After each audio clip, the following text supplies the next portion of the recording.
ಇದು ಬಂದು ನಿಮ್ ನ್ಯಾಯ ಅನ್ಸತ್ತಾ? ಸರ್ ಹೆಂಗ್ ಕಟ್ಟಕ್ ಬಿಟ್ರು ಸರ್ ಈ ತರ ಟೀಮ್ ನ? ಇದು ನ್ಯಾಯ ಅನ್ಸತ್ತಾ ನಿಮ್ಗೆ? Rohit Sharma world cup winning captain, recent world cup ಗೆದ್ದಿದ್ದಂತ Suryakumar Yadav, Quinton de Kock wicket keeper ಹಿಂದೆ ನಿಂತ್ರೆ ಅವರು ಕ್ಯಾಪ್ಟನ್ಸಿ ಮೆಟೀರಿಯಲ್, ಅವರು ಹಿಂದೆಯಿಂದ ಅವ್ರು ಐಡಿಯಾಸ್ ತರೋರು. Mitchell Santner New Zealand T20 captain, ಅದಲ್ದೆ ನಮ್ ಹಾರ್ದಿಕ್ ಪಾಂಡ್ಯ ಗುಜರಾತ್ ಟೈಟನ್ಸ್ ಕ್ಯಾಪ್ಟನ್ ಮಾಡಿ ಅಲ್ಲೊಂದ್ ಟೈಟಲ್ ಗೆದ್ದಿರೋರು. ಪ್ಲಸ್ ಇವ್ರಗಳ ಮಧ್ಯೆ ನೀವು IPL ಟೈಟಲ್ ಎಣಿಸ್ತಾ ಹೋದ್ರೆ ಎಷ್ಟು ಬೇಕು? ನೀವು ಒಂದ್ ಟ್ರೆಂಟ್ ಬೋಲ್ಟ್ ಆಗ್ಲಿ, ಇದಲ್ದೆ ಇನ್ನೊಬ್ರ ಹೆಸರು ಬಿಟ್ಟೆ ನಾನು ಆಕ್ಚುಲಿ ಅದಾದ್ಮೇಲೆ ಶೋಲ್ ಹೇಳ್ತೀನಿ ನಿಧಾನಕ್. ನಾನು ಅವರು ಬಂದು ಇಂಡಿಯಾ ಕ್ಯಾಪ್ಟನ್ ಮಾಡಿದ್ದಾರೆ, ಜಸ್ಪ್ರೀತ್ ಬುಮ್ರಾ. ಇದು ಬಂದು ನಿಮ್ ನ್ಯಾಯ ಅನ್ಸತ್ತಾ? ಒಂದು ಟೀಮ್ ಅಲ್ಲಿ ಬಂದ ಅರ್ಧ ಡಜನ್ ಕ್ಯಾಪ್ಟನ್, ಇದು ನ್ಯಾಯ ಅನ್ಸತ್ತಾ ನಿಮ್ಗೆ? ಸರ್ ಹೆಂಗ್ ಕಟ್ಟಕ್ ಬಿಟ್ರು ಸರ್ ಈ ತರ ಟೀಮ್ ನ? ಬೇರೆ ಟೀಮ್ ಹೆಂಗ್ ಬಿಟ್ರು? ಇದು ಇಲ್ಲಿಗಲ್ ಅಲ್ವಾ?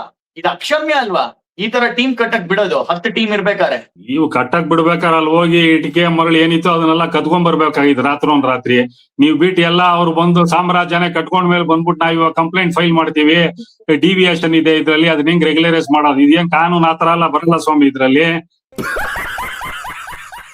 ಅವರು ಕೆಲಸ ಮಾಡಿದ್ದಾರೆ ಲೈಕ್ ಟು ಲೈಕ್. ಈ ಪ್ಲೇಯರ್ ಇಲ್ದೇ ಈ ಪ್ಲೇಯರ್ ಅಂತ ಆಕ್ಷನ್ ಡೈನಮಿಕ್ಸ್ ಏನು ಅಂತ ಗೊತ್ತಿತ್ತು ಅವ್ರಿಗೆ.